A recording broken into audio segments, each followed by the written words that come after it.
आप तक टाइम्स में आपका स्वागत है। रीता सिंह देओल ने पार्षद पद के लिए वार्ड 42 से दावेदारी की। देखते हैं गाजियाबाद से अरविंद प्रसाद की रिपोर्ट। धन्यवाद। नमस्कार, मेरा नाम रीता देओल है और मैं वार्ड 42 से पार्षद पद के लिए दावेदारी करी है अपनी पार्टी के साथ। मैं पार्टी पे पूरी निष्ठा रखती हूँ, मेरा पूरा विश्वास है।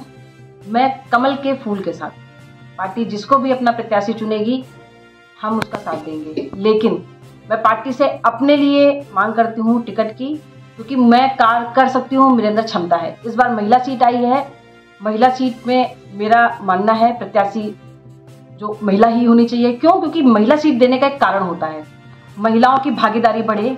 आज महिला परिवार के साथ साथ चाहे कहीं किसी भी क्षेत्र में जॉब हो वो कर रही हैं, और मुझे लगता है महिलाओं को अब देश संभालने की भी जिम्मेदारी दे देनी चाहिए। और उसका बहुत बड़ा उदाहरण हमारी राष्ट्रपति जी भी हैं, और कई सारी महिलाएं आपको बीजेपी पार्टी में मिलेंगे, अदर भी मिलेंगी। अब मैं अगर अपने क्षेत्र की बात करूं कार्य के लिए, तो आप कोई भी पार्षद का काम जो बहुत बेसिक लेवल होता है, लेकिन लोग सिर्फ सोचते हैं कि पार्षद का काम क्या है, नाली साफ कराना, कूड़ा उठवा देना, और हो सकता है तो गलियां साफ करा देना, सड़कें बनवा देना। लेकिन मुझे नहीं लगता कि पार्षद का काम सिर्फ यहीं तक सीमित है। पार्षद अगर चाहे तो अपनी क्षमता के अनुसार बहुत सारे काम कराता है। सबसे बड़ी समस्या जो मैंने देखी क्षेत्र में, पार्टी बहुत अच्छी है, मैं पार्टी की विचारधारा के साथ जुड़ी हूँ, इसीलिए कहती हूँ कि पार्टी किसी को भी टिकट देगी मैं उसके साथ हूँ। लेकिन पार्टी बहुत सारी योजनाएं लाती है, जनता को कहाँ पता है? क्या पार्षद की जिम्मेदारी नहीं है उन सारी योजनाओं का लाभ जनता तक पहुंचाने का? पर कोई पार्षद नहीं करता है। जब भी समस्याएं आती तो बोली कूड़ा नहीं उठा और नाली साफ नहीं हुई। अरे तुम्हारे क्षेत्र में योजनाएं किसको कितनी पता है, कितनी सरकारी योजनाओं का लाभ लोगों तक पहुंचा है? तो मेरा सबसे बड़ा पहला प्रयास होगा कि मेरी जो जितनी भी ऊपर से पार्टी की तरफ से योजनाएं आती है सरकार की तरफ से, वो जन जन तक पहुंचाना। उसके बाद अगर आप महिला सुरक्षा की बात करो तो क्या पुलिस ही वो काम करेगी? क्या पार्षद का कोई काम नहीं है कि महिला सुरक्षा पे काम कर सके? अगर आप अच्छे से स्ट्रीट लाइट की व्यवस्था कर दीजिए और आप पुलिस का साथ में सहयोग ले लीजिए, तो क्या वहां पे स्पॉट्स नहीं बनाए जा सकते हैं? क्या आप जहाँ पे ऑटो स्टैंड है, रिक्शा स्टैंड है, जहाँ पे मोस्टली लोग रुक जाते हैं, उन जगह पे अच्छी स्ट्रीट लाइट्स की व्यवस्था देके क्या क्राइम को कम नहीं किया सकता है? क्या पुलिस प्रशासन के साथ मिलकर सेल्फ डिफेंस की ट्रेनिंग का एक प्रोजेक्ट नहीं चालू किया सकता है? मैं जो पुलिस प्रशासन के साथ अपना सहयोग ले रही हूँ और उनके साथ 500 महिलाओं का प्रोजेक्ट चालू करने जा रही है, जिसमें बच्चियों को सेल्फ डिफेंस की ट्रेनिंग दी जाएगी। उसमें मेरा पहली प्राथमिकता रहेगी सरकारी स्कूल की बच्चियां 5th क्लास से ऊपर की, साथ में छोटे प्राइवेट स्कूल जहाँ पे जूडो कराटे टाइकोंडो की सुविधा नहीं उपलब्ध होती उन बच्चियों को, क्योंकि बच्चियां 1-to-1 फाइट करके शायद इस क्राइम से बच सकती हैं। एक ये मुद्दा हो गया। साथ में सरकार ने बहुत सारी सुविधाएं करी है, पिंक टॉयलेट्स बनाए, लेकिन उसके बावजूद भी मुझे लगता है कि सबसे बड़ी समस्या जो मैंने देखी है क्षेत्र में, पार्टी बहुत अच्छी है, मैं पार्टी की विचारधारा के साथ जुड़ी हूँ, इसीलिए कहती हूँ कि पार्टी किसी को भी टिकट देगी मैं उसके साथ हूँ।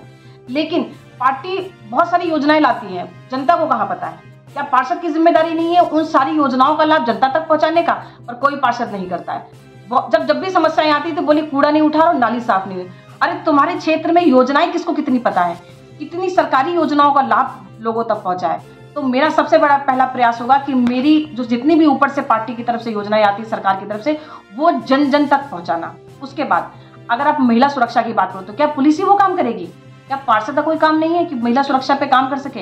अगर आप अच्छे से स्ट्रीट लाइट की व्यवस्था कर दीजिए और आप पुलिस का साथ में सहयोग ले लीजिए, तो क्या वहां पे स्पॉट्स नहीं बनाए जा सकते हैं? क्या आप जहाँ पे ऑटो स्टैंड है, रिक्शा स्टैंड है, जहाँ पे मोस्टली लोग रुक जाते हैं, उन जगह पे अच्छी स्ट्रीट लाइट्स की व्यवस्था देके क्या क्राइम को कम नहीं किया सकता है? क्या पुलिस प्रशासन के साथ मिलकर सेल्फ डिफेंस की ट्रेनिंग का एक प्रोजेक्ट नहीं चालू किया सकता है? मैं जो पुलिस प्रशासन के साथ अपना सहयोग ले रही हूँ और उनके साथ 500 महिलाओं का प्रोजेक्ट चालू करने जा रही है, जिसमें बच्चियों को सेल्फ डिफेंस की ट्रेनिंग दी जाएगी। उसमें मेरा पहली प्राथमिकता रहेगी सरकारी स्कूल की बच्चियां 5th क्लास से ऊपर की, साथ में छोटे प्राइवेट स्कूल जहाँ पे जूडो कराटे टाइकोंडो की सुविधा नहीं उपलब्ध होती उन बच्चियों को, क्योंकि बच्चियां 1-to-1 फाइट करके शायद इस क्राइम से बच सकती हैं। एक ये मुद्दा हो गया। साथ में सरकार ने बहुत सारी सुविधाएं करी है, पिंक टॉयलेट्स बनाए, लेकिन उसके बावजूद भी मुझे लगता है कि अपने क्षेत्र में पार्षद भी पिंक टॉयलेट्स बना के उन चीजों को बढ़ावा दे सकता है। साफ सफाई की सुविधा, वातावरण की सुविधा। उसके बाद अगर मैं बात करूं फॉगिंग, बहुत छोटी सी मुद्दा है फॉगिंग। कितना पैसा हेल्थ सेक्टर में जाता है, लेकिन लोग फॉगिंग भी नहीं कराते। पार्षद के समय पे फॉगिंग भी नहीं करा सकता। अगर हम फॉगिंग समय समय पे कराएं और साफ सफाई का ध्यान रखें तो शायद हेल्थ पे खर्च होने वाले पैसों को हम बचा सकते हैं और लोगों को अच्छा, कहते हैं ना, अच्छा स्वास्थ्य वहीं अच्छा मस्तिष्क, वो भी एक पार्षद का काम है। उसमें भी मैं कार्य करूंगी कि लोगों तक सुविधाएं पहुंचे। छोटे सरकारी स्कूलों में छोटे छोटे सेंटर बनवा के उन सुविधाओं तक लोगों तक पहुंचाना। तालाब है, गांव का क्षेत्र, मेरा गांव का क्षेत्र भी रहेगा वार्ड में, तो तालाबों का सुदृढ़ीकरण का कार्य वो भी करवाया जाएगा। तो मुझे वही मैं जनता से कहना चाहूंगी कि आप पार्टी जिसको भी टिकट दे, आप प्रत्याशी को देखें, लेकिन उसको ये ना देखें कि उसने 1 महीने में क्या काम कराया है। आपका टिकट 5 साल के लिए उनको जिताएगा।